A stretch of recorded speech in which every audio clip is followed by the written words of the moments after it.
A Amazônia não é o pulmão do mundo. Está no documento do Papa Francisco, que a Amazônia é o pulmão do mundo. Então diz que a Amazônia produz o oxigênio que o mundo respira. Mentira. Na realidade, o bioma amazônico, ele consome mais oxigênio do que produz. Vocês pararam para pensar, já se perguntaram, quem é que aduba a Amazônia? Um campo de soja, eu preciso colocar adubo. Um campo de milho, eu preciso colocar adubo. Como é que eu mantenho uma floresta exuberante, desde a última era glacial, há 15 mil anos atrás? Como é que eu mantenho essa floresta sem colocar o adubo? Quem aduba a Amazônia?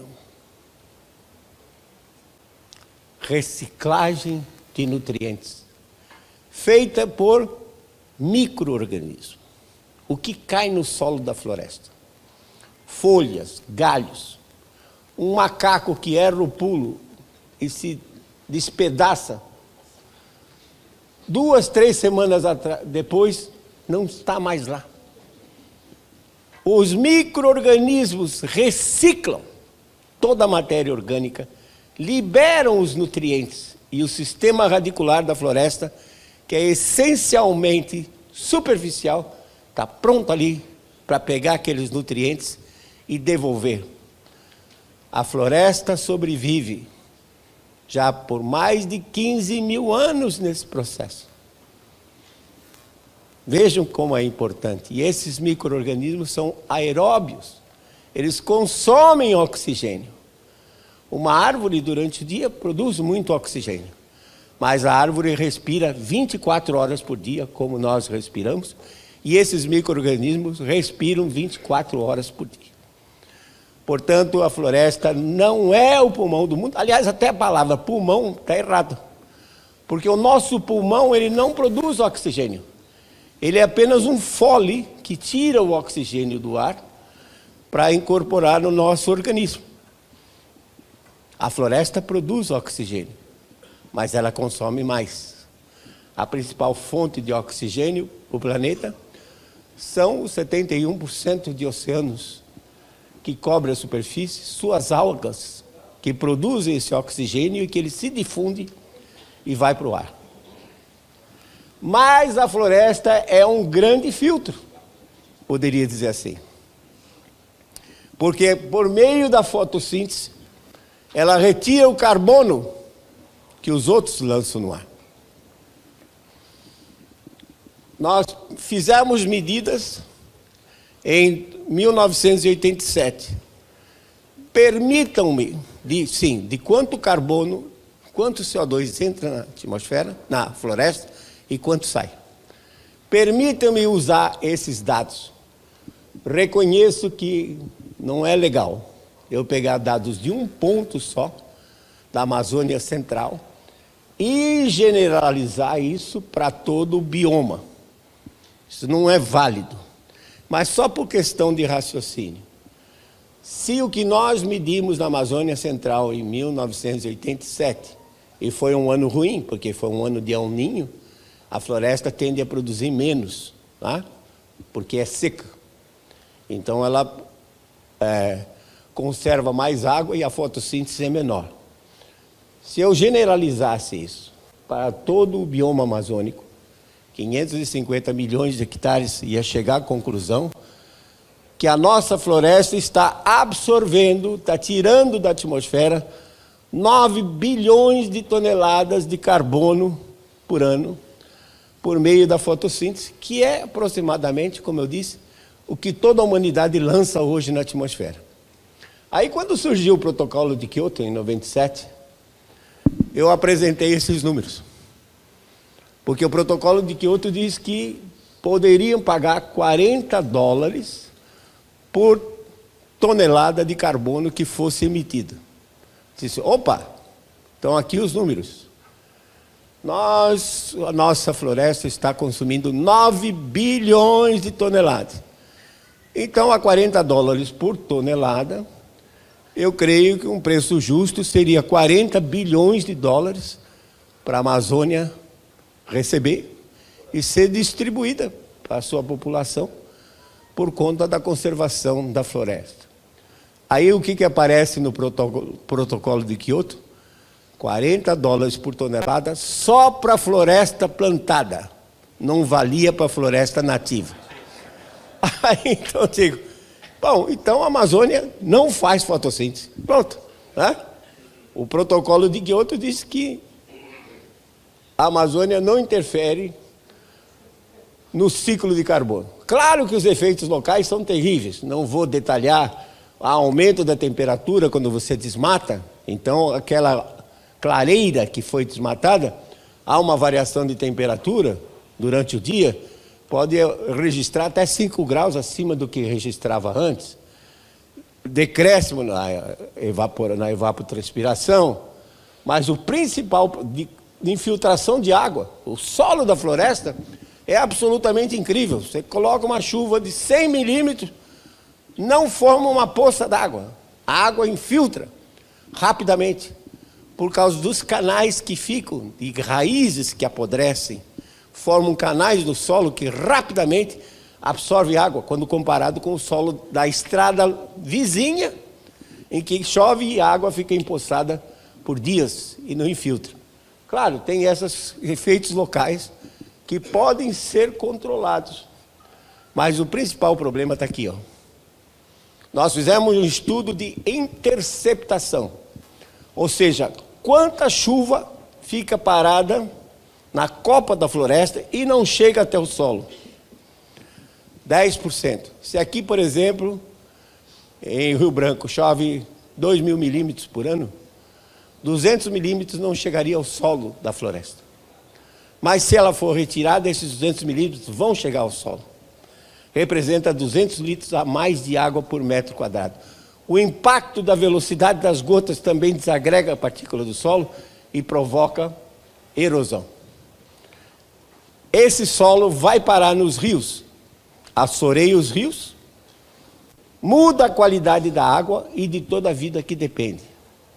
Então é fundamental a cobertura florestal para que não haja erosão e degradação dos solos e mudança na qualidade da água.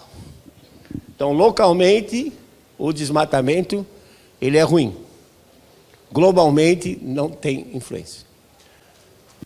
Segunda parte, como ganhar dinheiro com a floresta em pé, que é o que o governador falou. Como criar emprego e renda. Um estado riquíssimo. Vocês estão sentados em cima do baú de ouro e não conseguem abrir a tampa. Condição básica, manter a cobertura vegetal, para evitar outros problemas. Para o desenvolvimento regional, você tem um binômio fundamental. Você precisa de água e precisa de energia. Nordeste brasileiro não tem nenhuma das duas. Então fica difícil você desenvolver social e economicamente.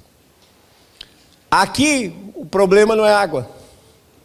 O problema é energia. Não adianta o ministro Guedes dizer assim: o Brasil vai crescer 2% no ano que vem. Para o Brasil crescer 2% no ano que vem, a disponibilidade de energia precisa aumentar em 3%. E está difícil. Nós estamos à beira de um colapso energético no país, de grandes erros que foram feitos. Belo Monte levou 30 anos para ser construído. E mesmo assim, eliminaram o reservatório, que era um reservatório, sob o ponto de vista de área, comparado com a nossa Amazônia, inexpressivo.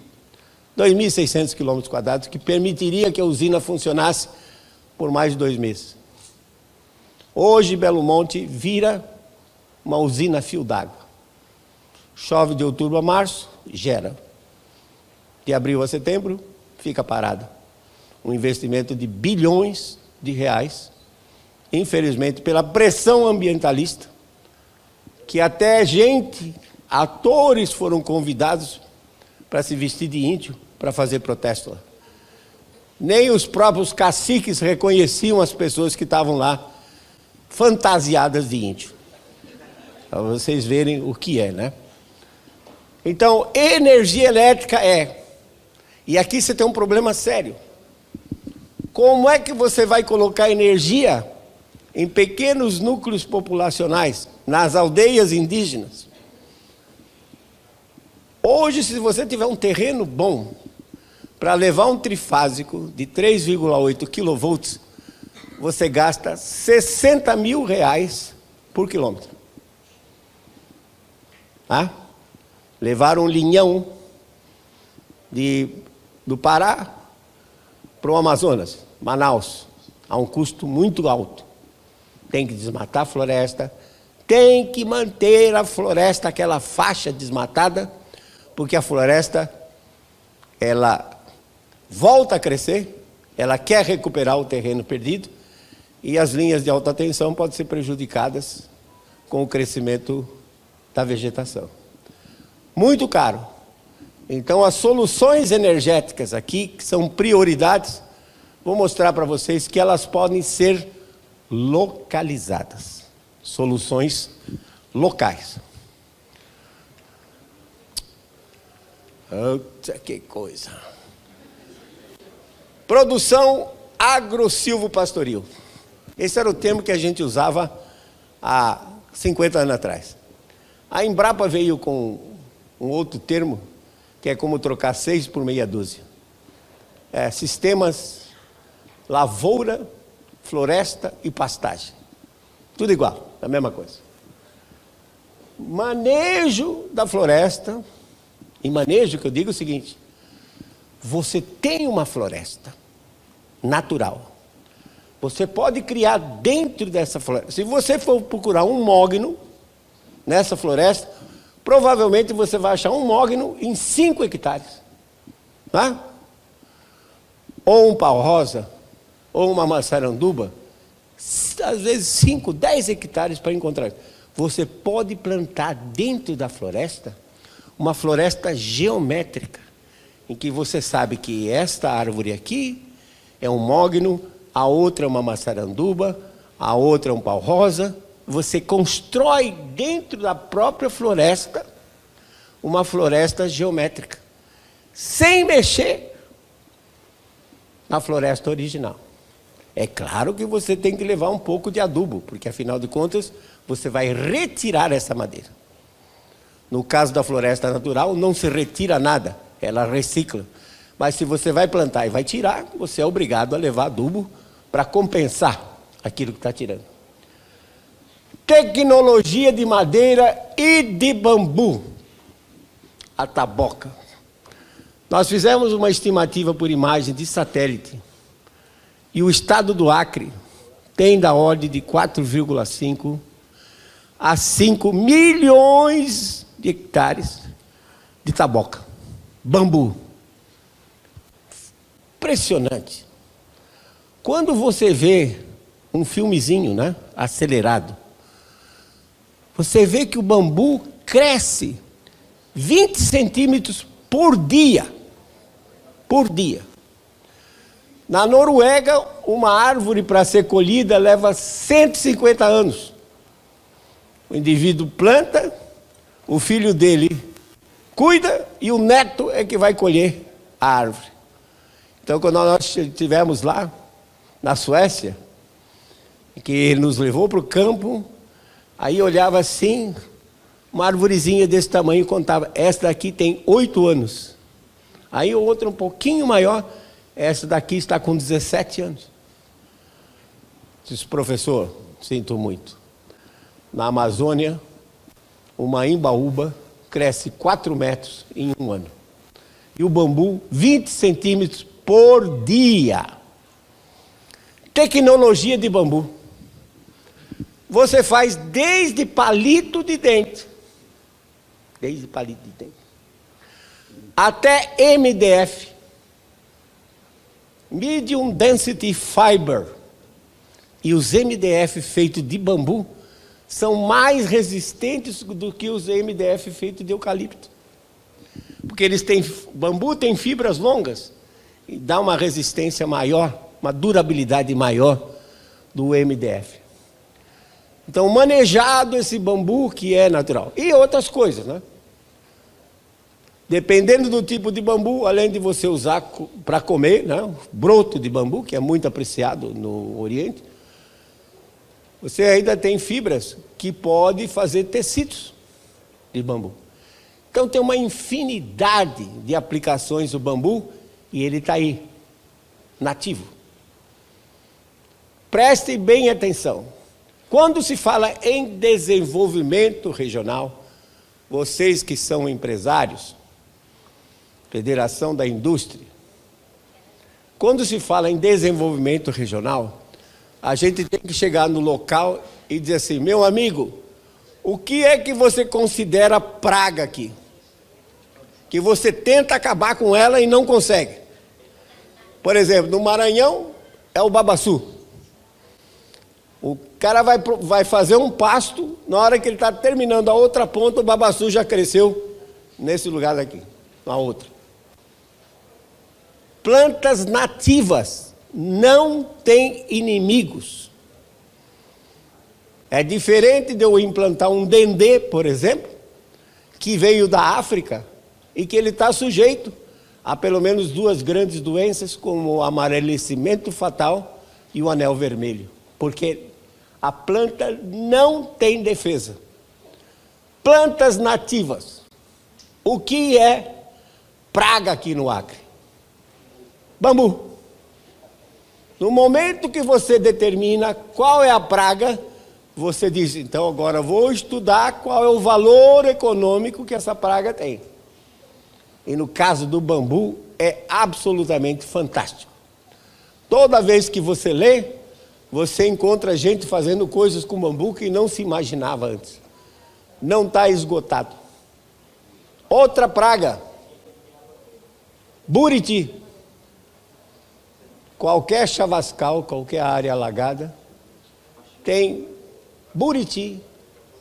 E nós estimamos, por satélite, que a Amazônia tenha da ordem de 20 milhões de buritizais nativos. Outra planta também nativa, que não tem inimigos. Sistemas agroflorestais, como falei, enriquecimento da floresta com espécies econômicas. Aliás, diga-se de passagem, né? O pessoal nos critica por desmatar e retirar madeira. Mas vocês já pararam para pensar quem são os consumidores dessa madeira? Estados Unidos, Europa e China. Quer dizer, se existem clientes, e esses clientes são de fora, por que eles nos criticam? Deixe de comprar, que não tem mais comércio. E o desmatamento, a retirada da Amazônia, da madeira, deixa de existir. Consórcio floresta e frutíferas nativas. É claro que tem certas frutas aqui que não dá para cultivar, porque os micro-organismos, fungos, não permitiriam. Mas está aí uma ideia, uma idealização do que você poderia ter com banana, mamão, frutas nativas, extremamente bem apreciadas. Lembra-se de uma contenda que houve com o Japão, foi aos tribunais internacionais, que o Japão tinha registrado a marca cupuaçu, né? E ninguém podia mais usar o cupuaçu, a marca cupuaçu, que os japoneses registraram na Organização Mundial do Comércio. Felizmente conseguimos vencer essa batalha. Então tem muitas frutas regionais, camu-camu, por exemplo. Camu-camu tem 5 vezes mais vitamina C do que a acerola. 5 vezes mais vitamina C do que a acerola. E são arbustos que crescem muito bem. Outras frutas que não são conhecidas, como araçá-boi, por exemplo, que poderiam ser cultivadas e certamente teriam um caminho certo depois que essa estrada para o Peru for aberta, né? Fácil, chega no Peru e manda para o Japão, manda para a China.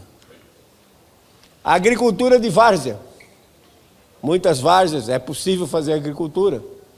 Plantar arroz, também plantar capim para alimentar gado. A agricultura de terra firme, essa é a lavoura, floresta, integração, lavoura, floresta e pastagem. Aqui eu vejo com uma certa restrição, porque tem que haver uma proteção muito boa do solo para evitar erosão.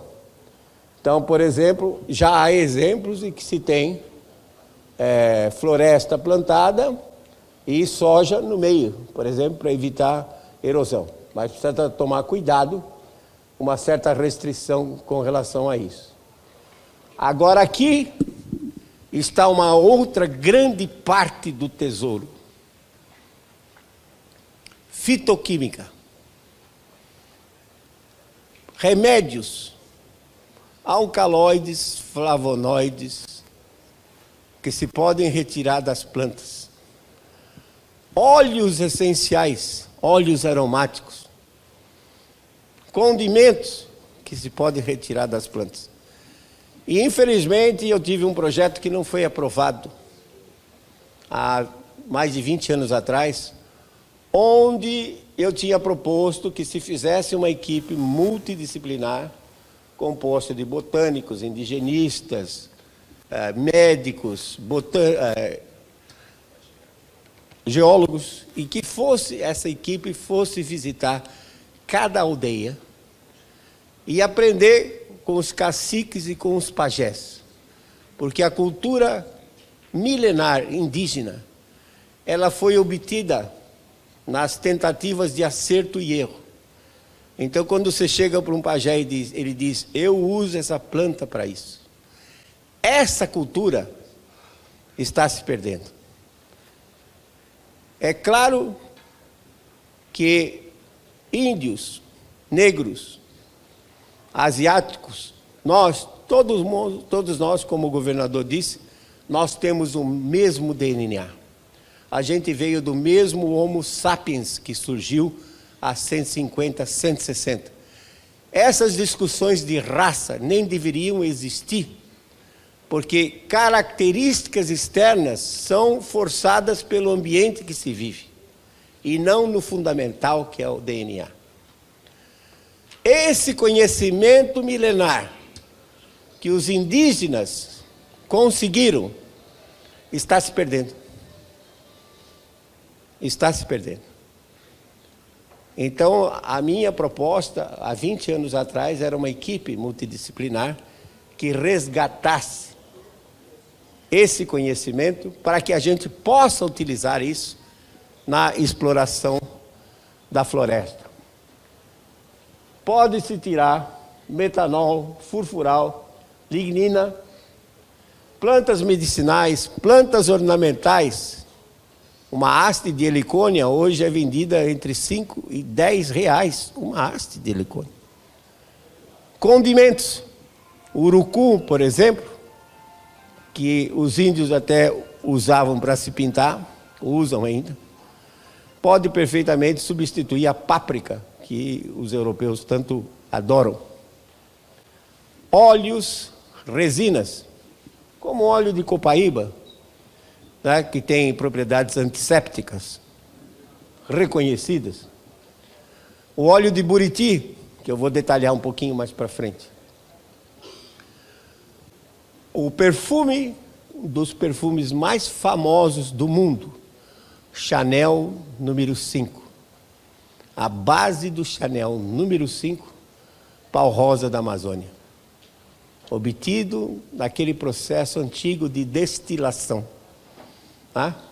Então, o que nós podemos tirar de essências aromáticas, de madeiras e de frutos que existem na região, é algo incalculável. Basta dizer que nesses últimos 10 anos de crise, a única indústria que não sofreu foi a indústria de cosméticos. Que antigamente só eram as mulheres que gostavam desses cosméticos, e hoje os homens também, né? Então a indústria de cosméticos sempre cresceu e continua crescendo. E nós temos uma fonte de produtos novos que podem sair dessa floresta sem destruir nada. Produção animal, começando com peixe. É possível conseguir $7.000 por hectare de lago, mas tem que ter a infraestrutura. Tem que ter eletricidade e tem que ter a câmara frigorífica para preparar o filé de peixe e exportar. Dou exemplo aqui do Rebelo, que era um indivíduo que era dono do transporte entre Belém e Soure, na Marajó. Rebelo cercou o rio, botou uma cerca no rio, o rio fluindo normalmente, e criava pirarucu. O pirarucu que ele criava, ele alimentava com peixes alevinos que ele criava com ração. Os japoneses ficaram tão encantados, ele passou a vender para o Japão filé de pirarucu, para depois ser transformado em sushi, sashimi, a $25 o quilo do filé de pirarucu. Tá? E a equipe dele, embora ele tenha morrido num acidente, a equipe dele continua fazendo. Peixes ornamentais. Para vocês terem uma ideia, na Europa todinha são conhecidas 16 espécies de peixe. Na América do Norte, 18 espécies de peixe. Na Amazônia, já cadastramos mais de 4.000 espécies. Mais de 4.000 espécies. E cada dia que passa, encontra-se mais uma. Peixes ornamentais. Jacaré, tartaruga, também podem ser explorados economicamente, desde que siga as regras do IBAMA, que o IBAMA permite que haja criação. Pecuária. Na terra firme, muito cuidado com o problema da erosão. Então é preferível ter esses consórcios de gado com sistemas agroflorestais. Existem muitos campos naturais que muitas vezes as pessoas interpretam como sendo desmatamento. O Maitá, por exemplo, Roraima, tem campos naturais e não floresta que poderiam ser usados. Confinada, eu recebi uma lição fantástica. Em 90 eu fui fazer uma palestra na antiga Tchecoslováquia, em Praga. E depois dessa palestra fomos visitar os arredores. E estava lá aqueles campos todos com capim. Eu disse, isso aqui o que é? É pastagem, mas cadê o gado? Não, aqui gado não anda. Gado fica confinado, nós colhemos o capim e levamos para ele. Porque gado andando consome energia. E a carne fica mais rígida. Então você pode usar as várzeas, não só para a produção de capim, canarana, por exemplo, produz 100 toneladas de canarana por hectare de várzea. E búfalos também, que são animais fantásticos. É uma raça diferente. Bovinos, mas os búfalos são bubalinos, são animais diferentes. Em menos de 2 anos está pronto para abate, e eu garanto para vocês que uma picanha de búfalo é melhor do que uma picanha de Nelore. Né? Está aí para confirmar. Né?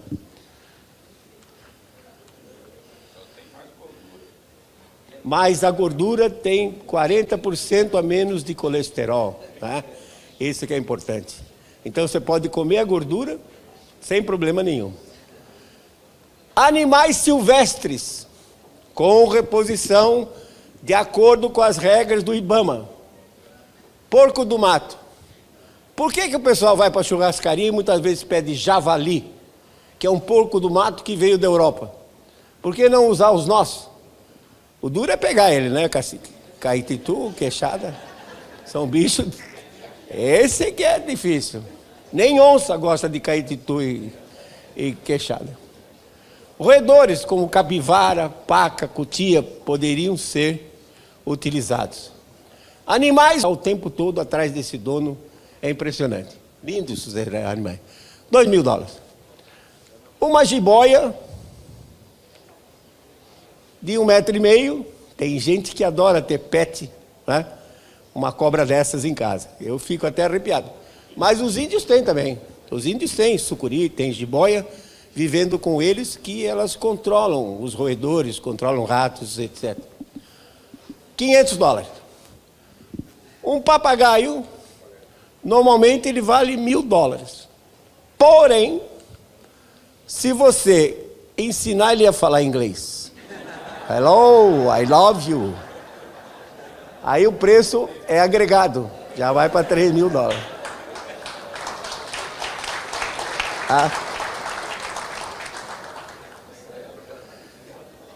Energia que é fundamental. Aí, você vende com o vídeo, aí já fica mais. Energia é fundamental, como eu disse. Até Balbina, que a gente considera um erro muito grande, porque alagou 2.400 quilômetros quadrados, 240 mil hectares, para produzir 150 megawatts. Para vocês terem uma ideia, uma turbina de Itaipu é 700 mega, uma. E, infelizmente, Balbina foi um erro, tem que ser reconhecido, mas mesmo assim ela deixa de consumir da ordem de $600 por hectare por ano, que teria que gerar energia elétrica se fosse usar petróleo. Eu sempre coloco em dólar, porque como na época eu já nem lembrava, mudamos tanto de moeda que fica difícil você fazer a comparação. Em dólar a gente já vê direto. Quedas d'água, correnteza do rio. Eu estou em débito, por exemplo, e o senador vai me ajudar, que eu estive com o Jonas Marculino Macuxi, lá do nordeste de Rondônia, de Roraima. E o Jonas está me cobrando agora, porque ele está em lá, uma cachoeira muito boa, e ele precisa de energia na aldeia. Então nós vamos ver como é que a gente consegue uma PCH, uma pequena central hidrelétrica, porque o Jonas tenha energia e a aldeia possa ter computador, possa ter internet e se desenvolver, criando então emprego e renda, tá? Biomassa, lenha e carvão. Sabia que bambu queima muito bem? Bambu seco pode ser transformado em carvão, pode ser transportado. Bambu pode ser prensado, formando briquetes de 10 centímetros de diâmetro, para ser queimado em padarias, em fornos de petiçaria, lenha, etc. Tá? Pode ser feita a gaseificação de madeira, um processo que você tira gás combustível de madeira, de bagaço, de plantas. Metanol também é tirado da madeira. E aqui é importante, palmáceas nativas, como o buriti, por exemplo, patauá, babaçu, que se pode tirar óleo e eventualmente queimar esse óleo nos geradores. Então a minha proposta, senador, é que para os núcleos isolados do Acre, cada núcleo desse, é difícil você levar uma linha de transmissão para atender uma população pequena. Mas se essa população tiver 2 geradores, por que eu digo que 2? Porque se um quebrar, o outro está pronto para substituir. 2 geradores, grupos geradores. O óleo o óleo vegetal, de maneira geral, o de buriti, por exemplo, queima muito bem. E nós fizemos esse experimento aqui no Acre, com Orley Cameli, quando ele era prefeito do Cruzeiro do Sul. Orley, então, mandou colher 1 tonelada de fruto de buriti, e pelo processo tradicional que o caboclo retira o óleo do buriti, nós conseguimos 90 quilos de óleo em 1 tonelada, portanto quase 10%. Se você tentar extrair na prensa, você não consegue. Mas usando o método que o caboclo usa, que é botar na água e deixar no sol, isso provoca uma reação enzimática no fruto do buriti e converte a sacarose em óleo. Um óleo ácido graxo, ácido oleico, que é de 18 carbonos e que queima muito bem. E nós tocamos um motor de uma D20, na época era D20, sem problema nenhum. Então, muito importante vocês lembrarem disso. Rudolf Diesel, quando apresentou o seu motor na Feira de Paris em 1898, o motor queimava óleo de amendoim. Não existia diesel de petróleo. Então, essas comunidades podem ser autossuficientes em energia, colocando o seu grupo gerador e fazendo o seu próprio óleo combustível sem depender de transporte ou de linha, que seja. Fundamental para o desenvolvimento social e o desenvolvimento humano, econômico, melhorar o IDH, energia, que pode ser feita localmente com o que se tem. Pode-se usar bambu para gerar vapor, o vapor toca a turbina a vapor e a turbina a vapor o gerador. Já tem uma grande vantagem sobre a placa solar, porque a placa solar gera corrente contínua, que depois tem que se usar um aparelho chamado inversor, para inverter de corrente contínua para alternada. O gerador já gera diretamente corrente alternada e ocupa um espaço bem menor do que as placas solares. Está aqui um exemplo aí, na frente praticamente de Boa Vista, que você tem campos, não é floresta, e nas áreas alagadas, nos chavascais, você tem Buriti. Até olhando da janela do hotel aí, eu olho assim e vejo vários buritizais que temos aqui dentro de Rio Branco. Só colocar uns números. Eu digo usar o óleo de Buriti para queimar. Mas, na realidade, o valor comercial do óleo de Buriti é muito maior. Se eu pegar o óleo de Buriti, branquear, tirar aquele amarelo avermelhado, e comparar com azeite de oliva, eles são praticamente idênticos. Branqueando o azeite de oliva, tirando aquela parte verdinha, que são pequenos componentes, quando ele fica branco, quando você pega o óleo de Buriti branco, você compara os dois, você não consegue distinguir quimicamente. São praticamente idênticos. Uma tonelada de petróleo, hoje, vale em torno de $500. Petróleo bruto. Eu diria que se pegássemos óleo de Buriti branqueado para uso culinário, a tonelada do óleo de Buriti venderia tranquilamente a $1.000.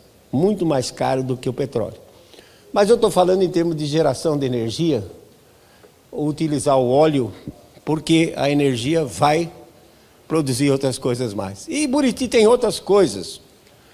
Por exemplo, aqui está um sistema que a Embrapa desenvolveu, de craqueamento, onde você pode retirar glicerina, óleo combustível, óleo essencial e também diesel. Quase 300 litros de diesel por tonelada de óleo. Um ponto importante no Buriti é isso aqui, ó. O Buriti, ele é amarelo avermelhado porque ele contém carotenoides. Os carotenoides são precursores da vitamina A, que é uma vitamina que é de alta deficiência no mundo todo. E ela é responsável por processos do fígado e visão. A maior parte das crianças do mundo tem deficiência de vitamina A. Os carotenoides entram na conservação de alimentos. Qualquer alimento que esteja na prateleira, massas, bolos, margarinas, queijos, entra carotenoide. Porque os carotenoides, eles combatem as bactérias gram-positivas, como os cocos, por exemplo, que são nocivos ao ser humano. O Brasil importa carotenoides. E 1 quilo de caroteno a 90% de pureza vale em torno de $1.000. E de 1 hectare de buritizal nativo, eu estimo que dê para tirar 2 quilos. Ou seja, nós estamos falando só no que seria retirado do óleo, o equivalente a $2.000 por hectare. Está aí a planta, ela produz os frutos, esses frutos não são utilizados, caem e apodrecem. Os que caem em alguma cutia comem um pouco, etc. O tambaqui, interessante, né? O tambaqui gosta do buriti. Há anos atrás eu perguntei para um pescador lá em Manaus, por que o buriti criado em cativeiro não tinha o mesmo gosto, tinha banha branca, enquanto que o buriti natural, o tambaqui natural, tinha a gordura amarelada e tinha muito mais sabor. Ele disse, doutor, é porque o tambaqui gosta de comer o buriti. Quando o buriti cai na água, ele vai, e como o buriti é rico em carotenoides, o tambaqui assimila esses carotenoides. Se você tiver uma criação de tilápia, com ração, aproveita adicionar um pouco de buriti nessa ração e você vai ver que a sua tilápia vai ter um sabor bem diferente do que. São coisas que a gente vai aprendendo com o tempo, né? Vai ficando velho e vai aprendendo com o tempo. Aqui existe uma tecnologia que vocês não ouviram falar. É uma tecnologia relativamente simples, embora ela tenha um nome muito pomposo. Chama-se extração de substâncias de plantas com fluidos em condições supercríticas. Não é lindo isso? Lindo, né? Fluidos em condições supercríticas. Nada mais é do que gás carbônico. Em condições de temperatura e pressão normais e legais. Mas se você pressurizar 70 atmosferas de pressão, ele vira líquido. E como planta faz fotossíntese com CO2, o CO2 é o melhor solvente que existe, sem deixar resíduos. Daí dá para você tirar tudo que você imagina. Óleos essenciais, né? Alcaloides, flavonoides. Por exemplo, café. Eu coloco o café sem torrar no vaso extrator. Aumento a pressão para 300 atmosferas, deixo ele num banho de CO2 líquido durante 4 horas. Abro o sistema, ele passa por um filtro. A cafeína fica nesse filtro e depois é vendida para a indústria farmacêutica. E o café é retirado do vaso, torrado e vendido como café descafeinado. Só um exemplo. Um dos meus sonhos é retirar a marapuamina. Você conhece marapuama? Ou muirapuama? Vocês conhecem? A marapuama é o Viagra vegetal. Ah, agora se interessaram, né? Os índios já usam isso milenarmente. A marapuama, ela contém um alcaloide que resolve o problema da disfunção erétil, sem efeitos colaterais. Os americanos chegaram aqui, levaram a planta para lá, registraram e agora você pode comprar marapuamina pela internet. Mas a planta é daqui. Você extrai o alcaloide com esse sistema. E passaríamos então a ter mais um elemento para nos auxiliar nos momentos de aperto. Produção potencial de óleo, como eu disse, de carotenoides, 2 quilos por hectare de buritizal nativo, que poderia ser usado e hoje equivalente a $2.000 por hectare. Vamos lá.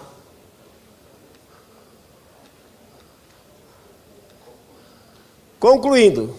What time is it? Que horas são já? Hora do almoço. Hora do almoço. Então vamos parar porque vocês estão com fome. Lembrar então que a Amazônia não é fonte de umidade. Se fosse fonte de umidade, em 10.000 anos já teria se transformado num deserto. Pode até calcular quanto ela forneceria de água. Desmatamento não afeta o clima global, afeta localmente. A floresta está absorvendo, pelos dados que nós temos de 87, o que equivalente ao que o homem coloca na atmosfera. Se fôssemos manter a floresta intacta, então teriam que pagar por isso aí. Os sistemas agro-silvopastorícolas parecem ser os mais adequados. É importante lembrar, então, que evitar de expor o solo às intempéries, porque a erosão é o maior problema no nosso local. E a energia elétrica é o grande empecilho para o desenvolvimento regional. E as soluções para o estado do Acre, elas são pontuais. Ou seja, você vai para esses pequenos povoados e adota a solução. Pode ser um sistema a vapor, por exemplo, alimentado com bambu, né? Gerando vapor, a turbina a vapor. Aliás, existem motores. É interessante, o Canadá, por exemplo, tem uma população muito baixa e é uma extensão muito grande. O cara está metido lá no meio de uma floresta, está com tudo. Internet, telefone, tudo ele tem. Gera a sua própria energia. O Canadá encontrei motores a vapor, por exemplo, para tocar pequenas centrais, como 10 kW de potência, né? Mas você pode ter turbinas maiores. E todo esse processo, geração de vapor, turbina e gerador, é amplamente conhecido. Já tem mais de 100 anos que se utiliza isso. Não é tecnologia nova, complicada, já é muito conhecido. Então pode ser usado, dependendo do local, ou usa uma PCH, se tem cachoeira, ou usa bambu para queimar, para gerar vapor, gerar energia, ou usa óleo vegetal de palmácea nativa para tocar um grupo gerador. Enfim, teria que olhar cada local e ver qual é a melhor forma de gerar energia, porque, volto a dizer, quem não tiver energia elétrica neste mundo está isolado. Está fora. Não só a população atual, como também seus filhos, que vão ficar isolados do mundo. Então nós temos que pensar também nesse aspecto. E naquela época, quase 25 anos atrás, eu propus aqui uma solução que aparentemente parece bizarra para o transporte no Acre. Acre tem um problema sério de transporte, porque o estado, no seu comprimento maior, é cortado por rios. E isso dificulta muito a manutenção de estradas, fazer pontes e tudo mais. Na época eu propus o uso de balão dirigível. Zeppelin. É que o Lindbergh, que sofreu aquele acidente em Nova York, nos anos 20, na realidade aquilo foi sabotagem. Porque ele atravessou o Atlântico todinho, numa boa, levando os passageiros. Você pode, num Zeppelin, num balão dirigível, colocar gôndolas só para transporte. Bota a mercadoria, vai, chega num lugar, joga a corda, baixa o balão, descarrega, vai para outro. Pode substituir essas gôndolas por gôndolas de transporte de passageiro. Um motorzinho de Fusca, 50 HP, faz esse bicho se deslocar a uma velocidade de 60 a 80 km por hora. Pensem, parece bizarro você utilizar no Acre um balão dirigível. Mas não custa pensar e ver que, na realidade, o transporte, o acesso a comunidades isoladas ficaria, e não só isso, para atendimento de saúde, levar médico e tudo mais, ficaria muito mais facilitado. É claro que num dia de tempestade, como a de ontem, o balão teria que ficar no chão. Mas, na maior parte do tempo, como as tempestades são rápidas, creio que dá para ser usado. Paro por aqui, muito obrigado, estamos com fome já.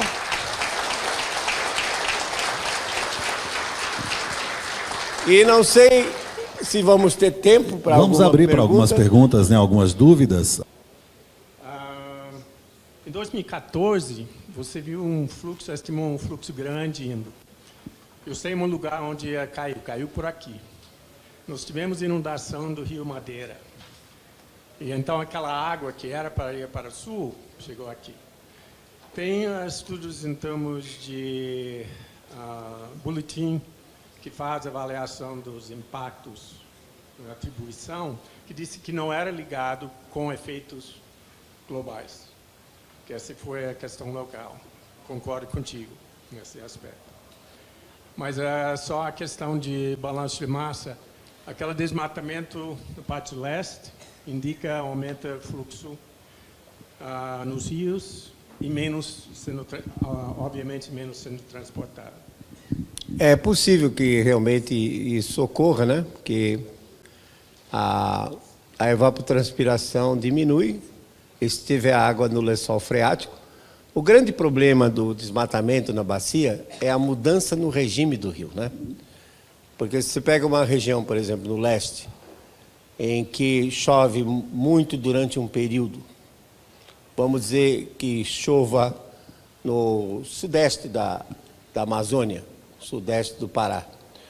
Vamos dizer que tenha um período de 5 meses, 6 meses, em que a chuva é reduzida. Há regiões no sul do Pará em que você tem 6 meses com precipitação da ordem de 15% a 20% do total anual. Então, o desmatamento, realmente, ele vai acelerar o escorrimento superficial e muda o regime do rio. Quer dizer, o pico de cheia se torna mais alto, em compensação, durante o período seco, o nível do rio baixa porque o lençol freático não tem condições de manter o mesmo nível que tinha como floresta. Então, esses casos têm que ser realmente analisados, cuidados, e todo o objetivo aqui é não desmatar, é não mexer na floresta. É você utilizar a floresta, como eu disse, desde você ter uma floresta plantada, organizada dentro, desde que, obviamente, haja também a colocação de adubo, porque você vai extrair algo, né? Hoje, a floresta natural não se extrai nada, então a reciclagem de nutrientes mantém a floresta. Então, vai desde esse aspecto de você ter um manejo florestal. Muitas vezes as pessoas pensam em manejo florestal só retirada seletiva de madeira. Mas não é isso. Você pode também, numa região que não tem muito, implantar um sistema florestal dentro da própria floresta. E o objetivo, se você olhar aquele slide, aliás, eu vou deixar disponível aqui, não sei, o Sebrae depois pode, ou o governo do estado, pode disponibilizar esses slides num site e sintam-se à vontade para usar esses slides e até criticar os números, refazer os cálculos, né? E me sugerir mudanças. A primeira frase, quando eu comecei a falar desenvolvimento regional, condício sine qua non, manter a cobertura vegetal. Isso é muito importante, porque com isso a gente elimina todos os problemas referentes ao meio ambiente, à erosão dos solos, ao balanço hídrico, tá? À infiltração na floresta. Manejar com a cabeça, utilizando a cabeça para evitar, então, a degradação ambiental. Mais alguém? Bom dia, professor. Aqui atrás. Cabecinha branca aqui, velhinho aqui atrás. Bom dia a todos. Queria, obviamente, cumprimentá-lo e fazer aqui uma observação. Quando decidi vir assistir a sua palestra, é porque eu o conheço da literatura. Leio sobre o senhor, leio algumas coisas que o senhor já escreveu. E hoje eu sou uma das poucas pessoas na nossa região que vive da questão ambiental, no Acre, particularmente. Conheço um pouco da Amazônia e tal, mas eu preferia falar do Acre. Nas questões técnicos, científicos, o professor Foster iniciou um excelente debate com o senhor. Eu gostaria muito de ver um diálogo de vocês. Mas eu queria fazer uma perguntinha bem simples. Todas essas coisas que o senhor colocou na segunda parte da sua palestra, essas coisas, algumas situações, em alguns lugares, nós já temos algumas sementes plantadas. Temos alguma coisa no Acre, coisinhas miúdas, pequenas, Aqui em Rondônia, na divisa, nós temos uma excelente experiência que poderia ser realmente observada por muita gente, mas eu diria o seguinte, tem duas coisas que eu queria colocar para o senhor. O senhor colocou uma série de alternativas econômicas viáveis para a gente trabalhar com a floresta em pé. Quando eu digo que falo com a questão ambiental, eu trabalho com floresta em pé. O senhor esqueceu, ou não sei, eu acho que foi um lapso, de citar o cacau nativo e o açaí. Isso é uma parte da minha fala. E a segunda coisa é que eu gostaria de também saber a sua opinião, ao contrário do que as pessoas falam. Muita gente, principalmente o pessoal da esquerda, fala muito mal do senhor, que o senhor é o cara que divulga a devastação, aquele monte de coisa, que não vem ao caso. E por que o senhor não cita também, por exemplo, que o Acre tem, na minha visão, e no pouco conhecimento que tenho, a melhor situação fundiária da Amazônia? E por que não estimular projetos privados na área para você também fazer o que algumas pessoas, dentre elas, fazem, que é a questão da comercialização do crédito de carbono? Muito bem. Eu, claro que não citei detalhadamente o cacau e o açaí, mas tenho ali um slide que diz consórcio frutíferas e florestas, né? Então, citei apenas alguns exemplos de frutos, mas certamente existem outros frutos que são muito apreciados, como o bacuri, por exemplo, que poderia ser plantado, a própria castanha, né? Castanha do Brasil, que tem um óleo fantástico, um custo bastante alto. Então, existe realmente, aí vai depender vamos dizer assim, da imaginação de cada pessoa, né? De se plantar, desde que seja consorciado com floresta. Até café, né? Se você for olhar a história do café, o café, ele se desenvolveu sombreado. Então, até café você poderia plantar aqui dentro da floresta. Obviamente, precisa ralear um pouco a copa para permitir entrada, mas eu tenho amigos, por exemplo, que em Minas Gerais eles têm um consórcio de mogno com café, né? Então, é possível, depende tudo da imaginação. Eu não quis entrar no problema de fundiário, né? Porque realmente é um problema complexo na Amazônia.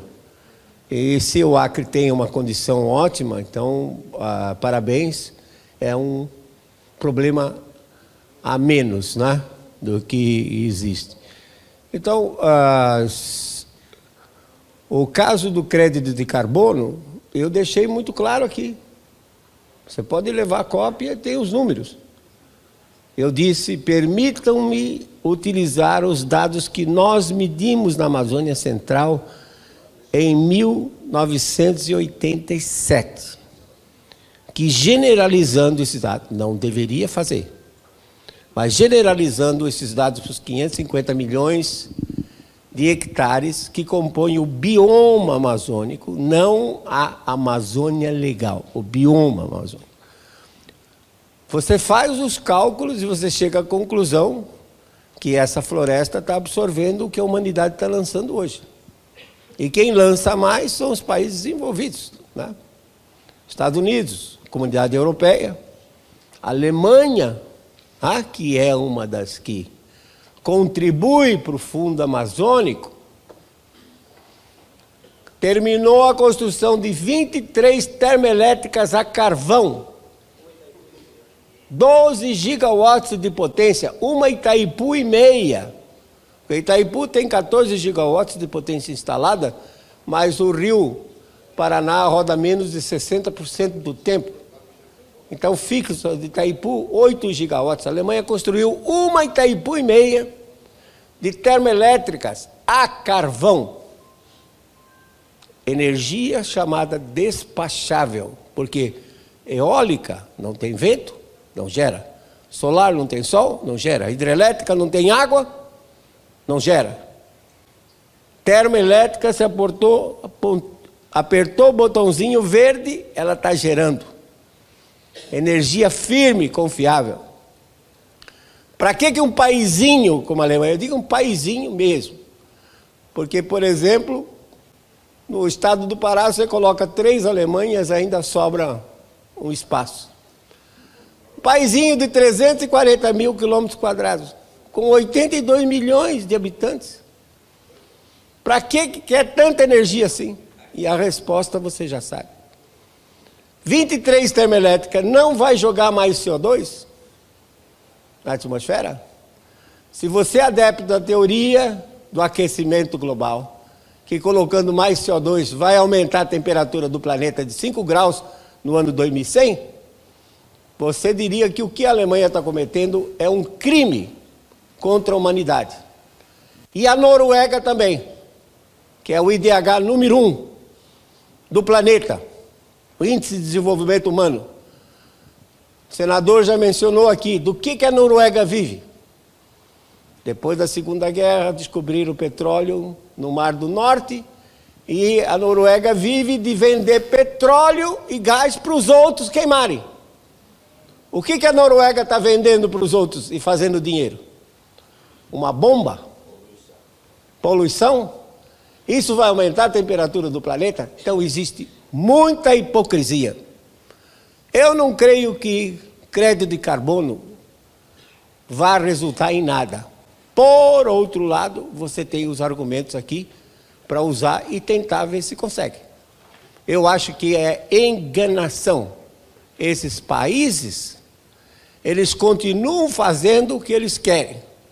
Se disser assim, protocolo, Acordo Climático de Paris de 2015, que Emmanuel Macron defendeu tanto. Brasil, aqui naquele assinatura de convênio de Mercosul com a Comunidade Europeia, Macron disse, se referindo ao Brasil, claramente, que se tivesse um país do Mercosul que não participasse do Acordo Climático de Paris, a França não ia aceitar. Veja a preocupação dele com o ambiente. Tá? O Acordo de Paris, ele é inútil. Se vai gerar, você vai emitir menos CO2. Hoje a matriz elétrica global depende 80% do petróleo e do carvão. Ainda a humanidade não achou uma maneira eficiente, segura, tá? Ambientalmente segura, para gerar energia elétrica. Tem a nuclear, mas a nuclear tem as restrições, porque não se sabe o que fazer com os resíduos, e de repente pode explodir e criar um problema sério. Nuclear seria uma solução, mas tem essas restrições. Então ainda nós não temos uma maneira de gerar energia. E 80% dessa energia é gerada com petróleo e carvão. E queimando petróleo e carvão, você libera mais CO2 para a atmosfera. São 47 países no mundo que têm o Índice de Desenvolvimento Humano, IDH, considerado bom para ótimo. Só faltam 160 países no mundo melhorar um pouco o seu IDH para que a sua população tenha condições mínimas que um ser humano merece. Só falta 160. Então existe essa síndrome que se esses 160 quiserem melhorar a sua condição de ser humano, vão ter que consumir petróleo e carvão e de repente acaba. E os países desenvolvidos ficam sem. E se você morar na Alemanha, ou no Canadá, ou na Suécia, durante o inverno e não tiver calefação na sua casa, não é como aqui que você pode dormir no banco do jardim e acordar no dia seguinte. Você está morto. Então, acho que toda essa palhaçada, essa farsa do aquecimento global, não passa dessa preocupação dos países desenvolvidos de achar que o petróleo e o carvão termina sem encontrar uma solução de geração de energia elétrica adequada. Muito bem. Continhas para encerrar, professor. Só mais duas. Aqui e ali, o professor ali. Bom, professor Molin, eu tenho acompanhado o senhor e pela internet eu vi a sua Roma ultimamente, né? No último encontro que teve. Tivemos lá criticando o Papa. Isso, verdade. Mas eu achei fantástico. É realmente, são as suas palestras, suas preocupações, são realmente as preocupações do mundo atual. Só que eu quero me pautar um pouco na minha pergunta com relação à sua parte na questão da geração de energia, por exemplo, né? O senhor apontou uma série de soluções, todas com a biomassa, né? A solução da biomassa, mas eu sei, por exemplo, que a Amazônia, uma das maiores riquezas dela é o gás natural, e que também é uma solução para a produção de energia, né? E eu quero saber por que o senhor não toca nessa parte. Eu imagino que tem algumas restrições com relação a também emissão de gás carbônico, etc. Mas eu gostaria de saber qual é a sua posição com relação a isso, que seria uma solução bem mais barata até de construções de hidrelétricas, que a gente sabe. Bem lembrado. Ali tem, numa frasezinha muito rápida, que eu nem mencionei, estava escrito, gás natural. Quer dizer, a Petrobras, desde que começou a fazer sondagens aqui, e o Orley, Cameli e o Chiquinho foram fundamentais nisso, porque eles transportavam os técnicos da Petrobras ao longo dessa Amazônia toda. A Petrobras fez muitas perfurações. A Petrobras sabe onde estão as coisas.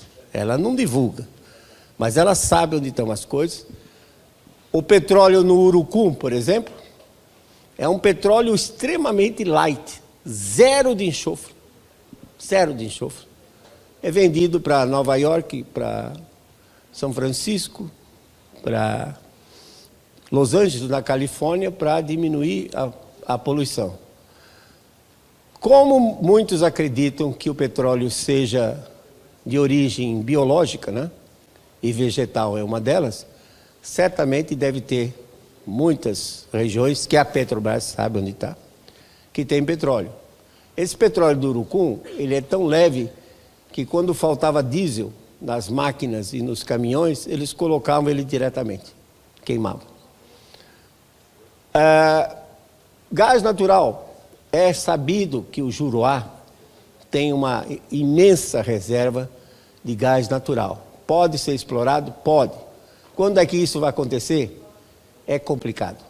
Principalmente na situação atual de licenças ambientais e não sei o quê. Fica complicado. Então eu procurei dar mais ênfase ao que nós temos agora. Que não foi só de biomassa. Por exemplo, PCH. Não recomendo solar, porque painéis solares são de muito baixa eficiência. Painel solar, os melhores têm 20% de eficiência. Só que isso medido a 25 graus Celsius. Se vocês puser um painel solar aqui no nosso clima, num dia de sol, ele brincando chega a 50 graus centígrados. 50 menos 25, dá 25 graus, e para cada grau que sobe, o painel perde 0,5% de eficiência. Assim, um painel de 20% cai para 7,5%. Então, não recomendo, porque nós temos outras opções. Tá? Bambu como fonte de energia, carvão, e mesmo como lenha, né, para queimar, poderia gerar vapor, tocar a turbina a vapor e o gerador. Que a tecnologia é tudo conhecida. Você chega ali e compra. Você compra a caldeira, você compra a turbina, é tecnologia. Qualquer usina de cana-de-açúcar, por exemplo, queima bagaço para gerar vapor, para produzir energia elétrica. Então eu procurei ressaltar mais essas que são desconhecidas, como o caso do óleo vegetal e o fato de que um motor diesel queima óleo vegetal diretamente, sem precisar de modificação. Aliás, a única modificação que você tem que fazer é colocar um kit que faça um pré-aquecimento do óleo antes dele entrar na câmara. Aí ele funciona perfeitamente bem. E esse pré-aquecimento pode ser feito com a própria água do radiador. Então, o que fazem? Você coloca 2 tanques no veículo, por exemplo, como se faz nos carros flex, que tem um tanquezinho de gasolina e tem o tanque de combustível. Aquele tanquezinho para usar o etanol, né? Você coloca um tanque pequeno com o diesel convencional e coloca um tanque maior com o diesel, com o óleo vegetal. dá a partida com o diesel convencional e uma vez que aqueceu, você liga o óleo vegetal. E o veículo funciona muito bem, o motor estacionário funciona muito bem. Então, procurei dar um pouco mais de ênfase nessas modalidades de gerar energia em que a população desconhece. Você ouviu falar de óleo vegetal? Pois bem, o secretário do Planejamento do Estado do Mato Grosso do Sul, depois de ouvir minha palestra, botou uma termoelétrica a óleo de soja, porque o óleo de soja era muito mais barato do que o diesel. Menos de 3 meses depois ele recebe um ofício do Ministério Público dizendo: mude o combustível, você não pode usar óleo vegetal. E ele teve que voltar para o diesel convencional. Tá? Então você vê como é que são as coisas. Tem muita coisa que tem que mudar nesse país. E nesse caso particular, a procura aqui na Amazônia como um todo e no Acre é você suprir energia elétrica para esses núcleos que estão distantes, isolados, porque aí eles vão ter tudo. Infelizmente, televisão e novela vão ter também, computador, telefone, via satélite, enfim, você coloca esse pessoal no mundo atual, além de gerar emprego e renda e eles produzirem os produtos. E não esqueça do Zeppelin, balão dirigível. Muito bem, professor.